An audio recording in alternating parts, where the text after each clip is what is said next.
I have the good fortune of facilitating a panel for you this morning that's going to try to bring some of the larger scale topics that Dr. Murray describes, bring them down to the county and municipal scale, kind of the world that we work in on a daily basis. So thank you very much. As part of that discussion, Joan, do you want to go ahead and sit for now? Here, Dr. Schwartz. So, what? Okay. Yeah, sure. No, we didn't.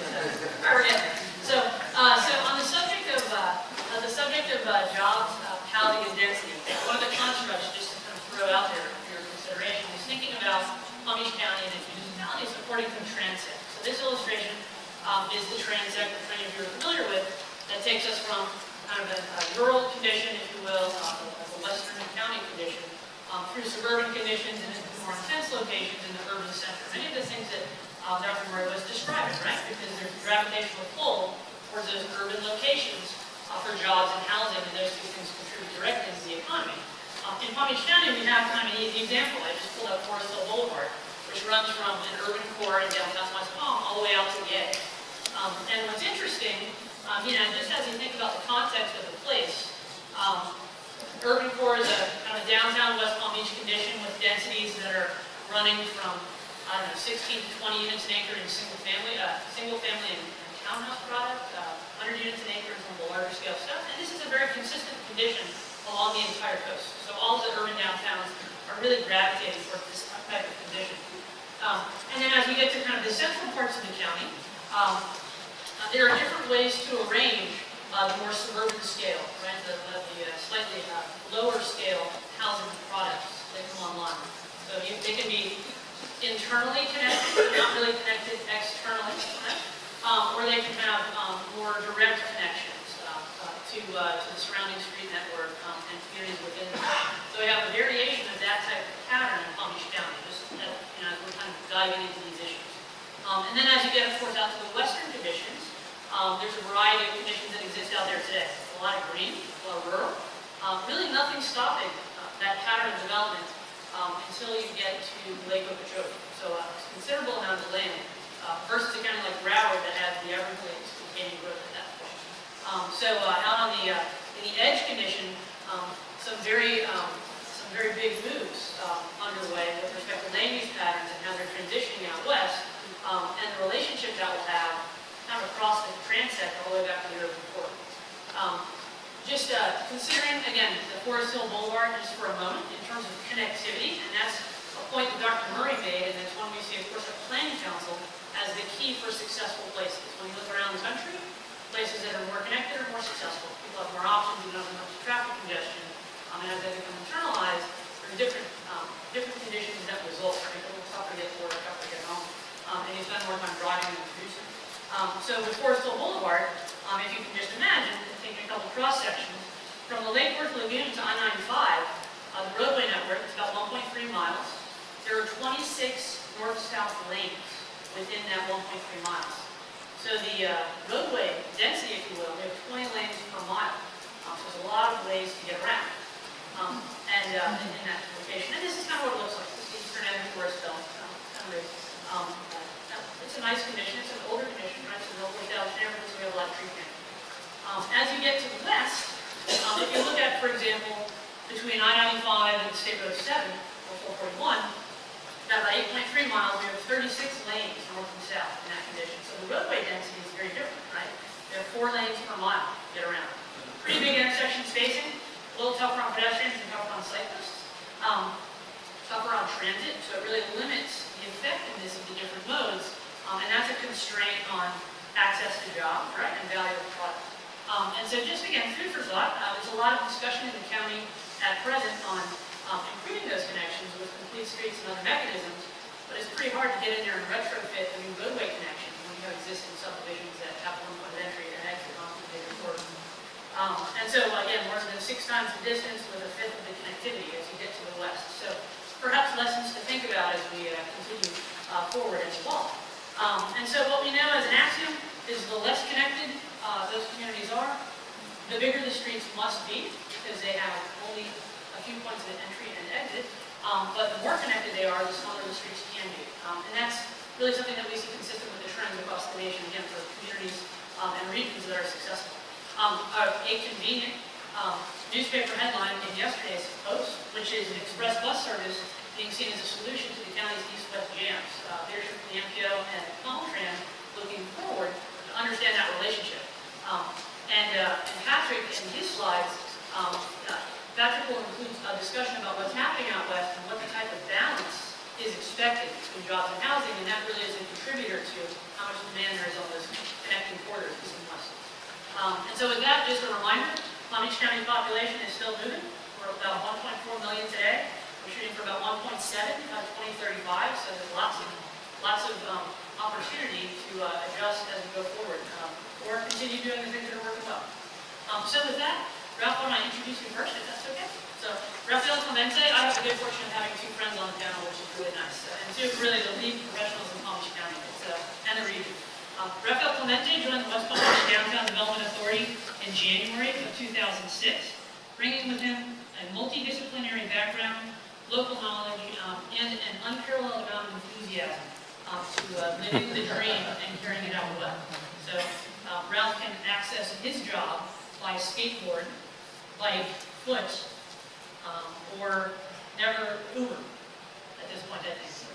But, and driving every once in a while. With experience in land use and transportation planning, human scale design, SEPTED, and project management, Ralph has used his skills to find solutions to challenges in ways that have carried downtown West Palm Beach towards its long-term goal of economic growth and high-quality life for residents. Since being named the executive director, Rafael has guided the DDA to some particularly noteworthy successes, and we see that as we actually approach City Hall from any of the parking areas. It's a commission that really has become one of the most walkable locations in the county, in the region. These include the formation of an arts and entertainment district, a new streetscape project for Clematis Street, recently named as one of America's great streets, by the way, the recruitment of dozens of new businesses to the downtown, and securing private funding for a bike sharing program serving the entire downtown area. So, great successes, and Rafael, pass the mic to you. Thank you very much. Good morning, everybody. It's good to see so many people. It's good to see so many people like that here today. It's exciting that we are all working toward a common goal of making communities better for everyone. So I have to say, I kind of struggled with this presentation. When I originally shot it over to Kim yesterday, it was about 40 slides. But really, I want to set some ground rules first and remind us that what we do as professionals, we get caught on the built form, we get caught on transportation systems and infrastructure and all those very important things. But at the end of the day, we're building for people. We're planning for people. We're building communities for people. I was just in Pennsylvania. I was in Lancaster, in Philly and Lancaster. I was visiting my father, and I went out for a big run around Lancaster, PA, and I shot this photo Sunday morning around 11 a.m. of a community in their neighborhood setting up a picnic in an alleyway. And it made a point to me about the fact that this wasn't the place that you would traditionally think of holding a picnic. But this is where this neighborhood decided they were going to have their community picnic because it was a place that had a certain character and quality that connected with them. And it really spoke to me because it's really a street. It's actually not even a street, it's a back of house to all the businesses in their residential properties. So, more ground rules about the human factor of what we do as professionals. People, invariably, across societies and across economic range, across cultural desires, or cultural preferences, there are certain things we all like and certain things we don't like.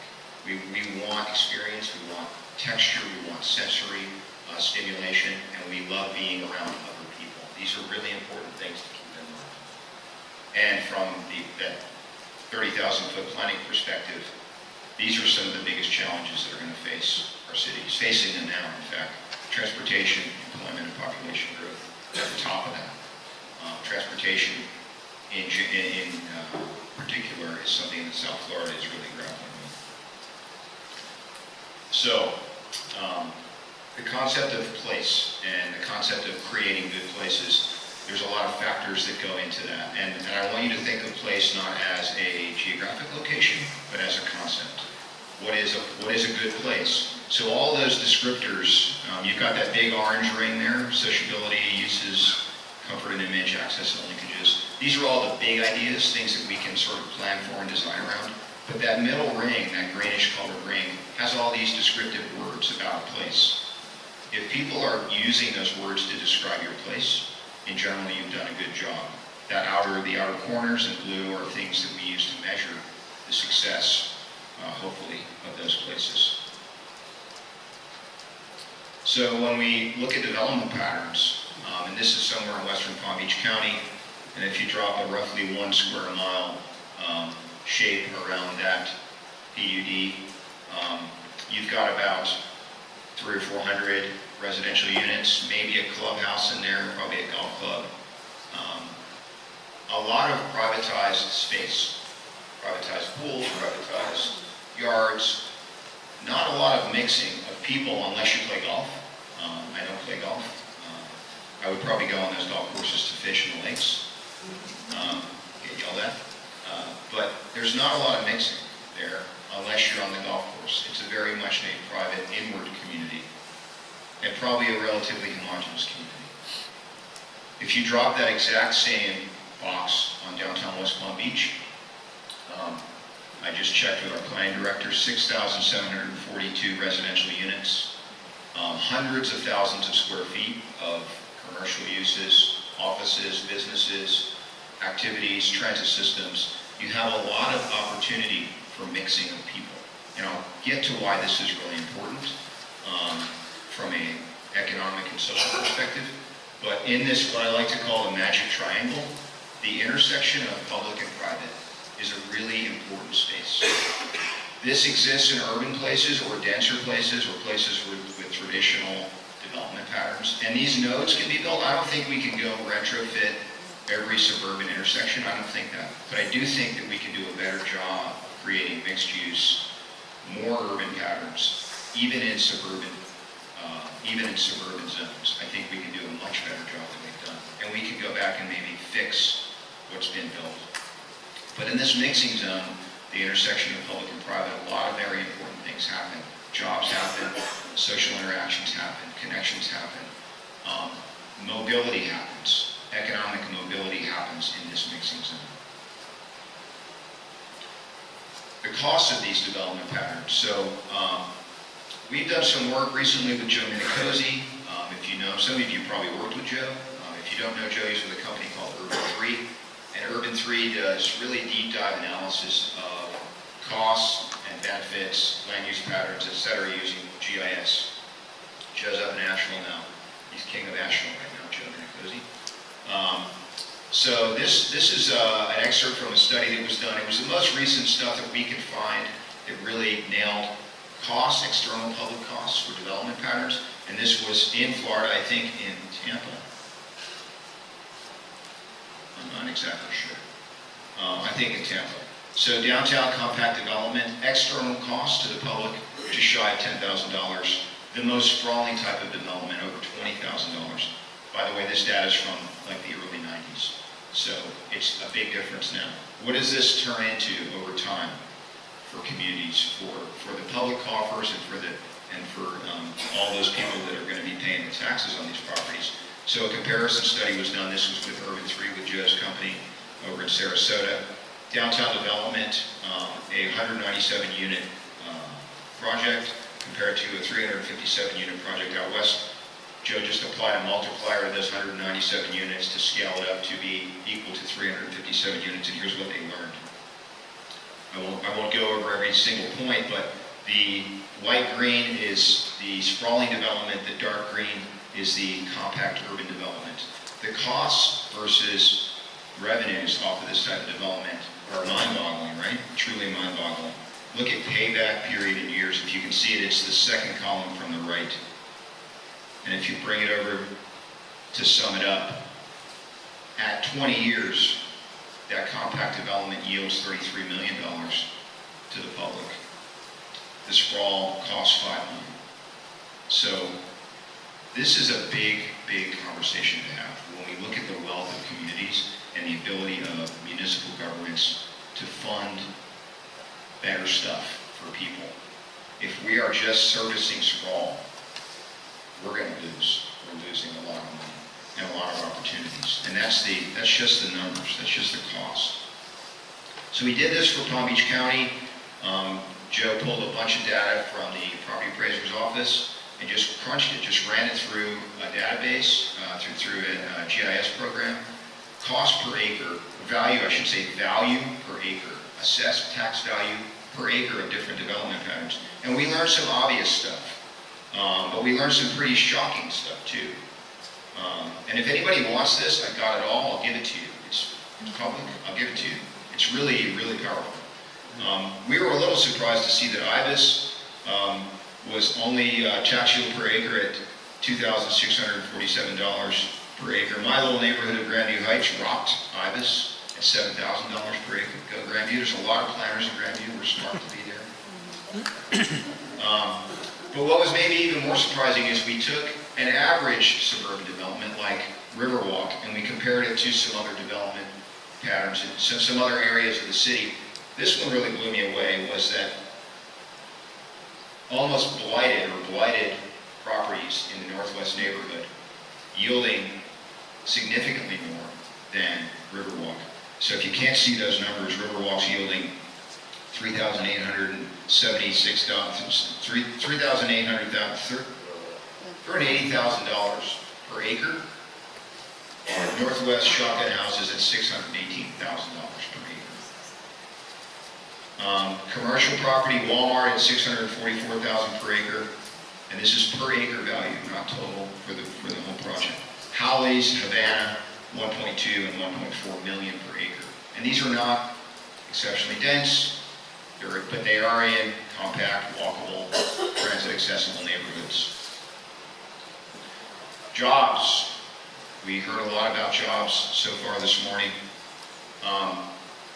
Jobs are growing rapidly in urban cores, particularly among the fabled millennial population. Young people with college degrees, where do they want to be? They want to be in dense, walkable neighborhoods. They want authenticity. They want beer. They want coffee. They want to ride their fixie bikes everywhere.